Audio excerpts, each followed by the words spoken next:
Okay, good morning, folks. What I've got here are two very quick reviews of first a 9 by 9 game and then a 13 by 13 game by the same player. Both of these were played on OGS. They're played against one of the beginner 23Q Amybot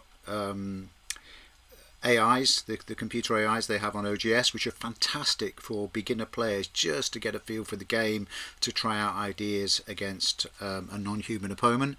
And this is one of my beginner students who's had these two games. He was playing for a while and then had to take a break and has come back to the game and sent me these two games and said, what's going on in these? Can you help me just think them through? So I haven't really looked at these, but they're short, so I'll keep this tight and fast and see what goes on.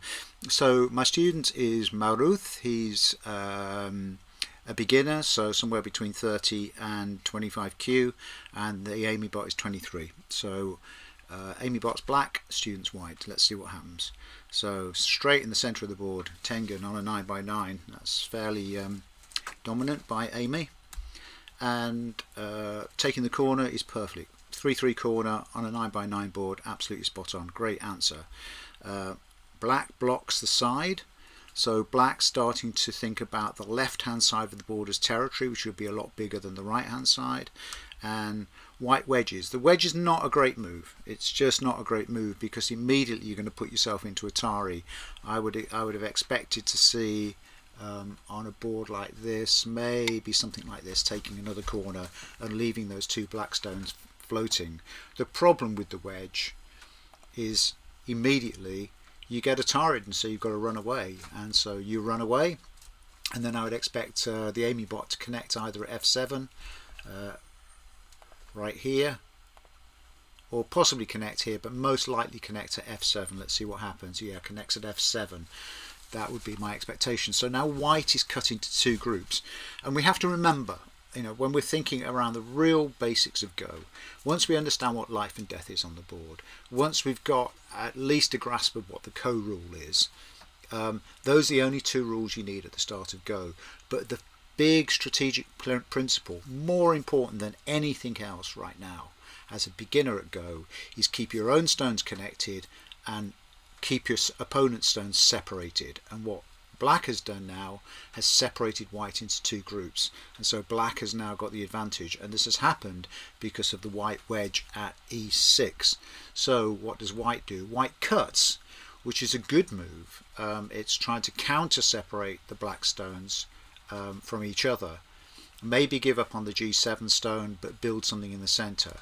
So black extends and white Ataris that way, or doesn't Atari connects that way. I think that's a wrong move. I think the move for white is either here to shorten the liberties or possibly here. Okay, so let's see what happens. So white plays here, and then black Ataris, unexpected side, and I would expect white to connect. Yes, white connects. Now black has got a problem. Black has got a problem with these three stones that are in bad shape. We sometimes call this, when it's forming like that, the empty triangle. But black has got to press out now in this direction. Otherwise, black, if white turns at D7, right there, white will kill the stones and probably win the game. So what happens next? So black comes that way. So now's the beautiful opportunity for white to do this sequence. So let's just look at it. These white stones here have got 1, 2, 3, 4 liberties. They've got lots of liberties to fight with. If this stone turns like this little group will have 1, 2, 3, 4 liberties. But the poor little black stones will only have 1, 2, so they are going to die. So if white turns like that, if black comes down, white comes down, black extends, white Atari's on the diagonal, black connects, white blocks, black cuts, white kills. Nothing, even if black Atari's, white just kills. So that would have been a killing sequence, a very powerful killing sequence for white, and that all came down to seeing after these exchanges, the vulnerability of the two black stones, and the absolutely essential urgent move right now is D7. So what does white do? So Black turns there, so it's the D7 move is the killer move now, and white Hanes. Okay, that Hane means that black can kill the 2 stones. These can now come under attack by black.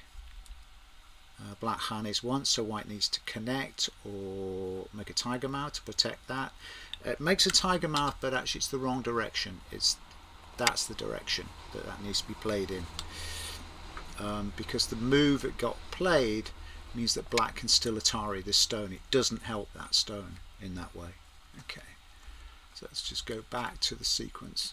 So now black turns, and now the 2 white stones, that opportunity that was there all the time to knock out the stones on E, F, 7 and 6 is gone. So black turns, white Hanes, but black will turn an Atari, white will run, black will run, and now those 3 white stones are in a ladder. And that ladder, if white extends, if it goes white, black, white, black, white, and then black, and that ladder will continue down to the corner. So let's see what happens. So white comes again, and black lets white off the hook. Black runs out. This is an Amybot 23, and it's to help you practice as a beginner. The ladder would have killed the white stones outright, but the game is still on. So white comes out, so white's now got 3 liberties, and black protects that side. White needs to turn here at C3 to maintain liberties. Perfect, great move there by Maruth. It's possible that black could kill the stones and the white could kill the stones in the lower right, but lose the stones in the upper left. What happens now? Black Hanes. White Hanes on the outside. Black Hanes. White makes an Atari, but it's too late. This stone needed to be here, because now white has got 3 liberties and can attack either this stone with an Atari or this stone, and white and black can't protect both. So this was just a mistake. This was just a mistake here to Atari that way, and I expect black kills you. And at that point, I think the game is over. Yeah, that's the game is over. So this is just all about seeing those opportunities. There was an opportunity way back here at this point. After black's move, you played here, but the vital move was here to kill the 3 stones, like that. And then later on in the game, just missing this Atari. If you'd have connected at C2, then everything would have been okay. If black had protected here, you'd have taken here, black, white, you'd have come alive there. And there's still some problems for black. Anyway, that's that game. That's the 9x9 done. I'm just now going to move over to your other game, which was a 13x13 game. Let's have a quick look at this one too. So this time my student Maruth is black and plays a 4-4. Good move on a 13x13 board. White plays 4-4. Black approaches. This is too ambitious. This is just too ambitious at 30Q, and this just needs to be really simple. Take another corner. Take that corner or take that corner. This kind of jumping straight into the fighting is just way too ambitious. So white takes a corner, and then black, these black stones are floating. I would expect now to take with move the white to, with next move to take the 3rd corner. No, white defends the territory on the lower side, and black now with some urgency needs to play D10 and take that corner. But black floats out. Black's got this idea that it can actually enclose all of this territory, but without that corner supporting the outer wall, it's going to be very difficult to do. So white jumps in and takes that corner. That's to be expected. So now black is floating a little bit. White's got a good shape on the lower side. Black's got a stone in the upper right defending that corner, but white has now got a presence in the upper left. And so the 3 black stones in the center of the board are what we call floaters. They're just out there in the midst of space, no anchor, nothing to ground them either in the corner or the edges, and so they will get into trouble. So black tries to connect them to the edge, which is fine, but there's no territory here, so white makes another territory move. So white is actually saying, look, all of these points here, they're going to be mine, and that corner, and probably this corner too. And here we've got 2, 4, 6, 8, 10, 12, 14, 16, 18, 20, 22, 24, 26, 28, 30, 32 points. It's enough to win the game. So black moves in this direction. Notice how black's shape now is almost like a string of pearls. It's just a string of stones across the centre of the board. It's not enclosing any territory. It's vaguely working to separate the white stone in the top left from the stones on the lower side, but the stone in the top left has got lots of room for manoeuvre. It's okay. And here it starts to manoeuvre and make a base and a shape for itself. So black stops white cutting through there. White expands the territory by extending the lower right hand corner along the right hand side, and black blocks again, and even more black's got this string of beads. So again, white makes another big shape move. You know, the points, black has effectively got no points on this board, nothing at all, just a string of stones across the centre. So this is not good play. And black makes another move in the centre. It's obviously fearful of white cutting, but it's just not got a sense of the shape or the dynamic of the board. So white makes more points on the right hand side and starts to approach black's corner. Black blocks towards the centre, but there's no points in the centre. The points are in the corner. So white makes more points. So again, let's just have a quick look. You know, white has got in potential these points here and these points here, like that, and all black has got in exchange is this little string of stones across the middle of the board.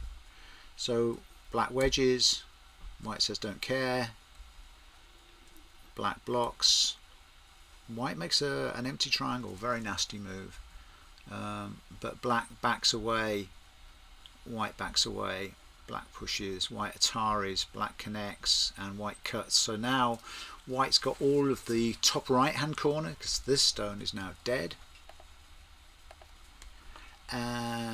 Black tries to break through, white makes a blocking move, another empty triangle, black makes a point and an eye, white pushes in again, black pushes in again, white takes the stone out of commission, black runs, no point in running.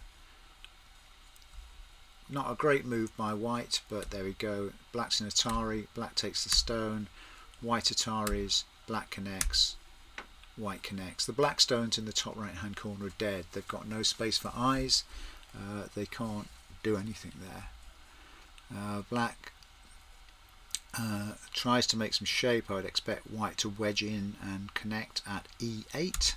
No, white makes some more points in the corner. Black ataris the white stone, but there's still no eyes for black here, so white just ignores. Black takes, white ataris, black connects, white just the black stones in the top right are now dead again. There's nothing there, and at that point I think it's a resigned game. So that was it. So what's the learning point here? The learning point is really simple, and we'll go over this.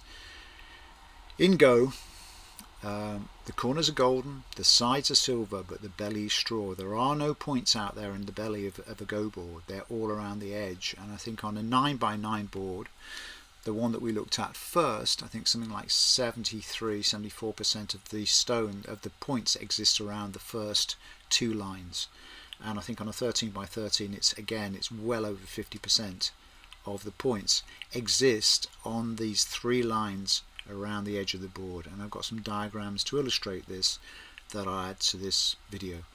Okay, I'm going to keep this super short because it was just a quick review to help my student understand what was going on in these two games. That'll do for now. Thanks for watching. Hope you enjoyed it. If you like the way I teach, give me a thumbs up on the video, and if you want to hear more from 10 Minutes to Go, please subscribe. Okay, see you again folks. Bye for now.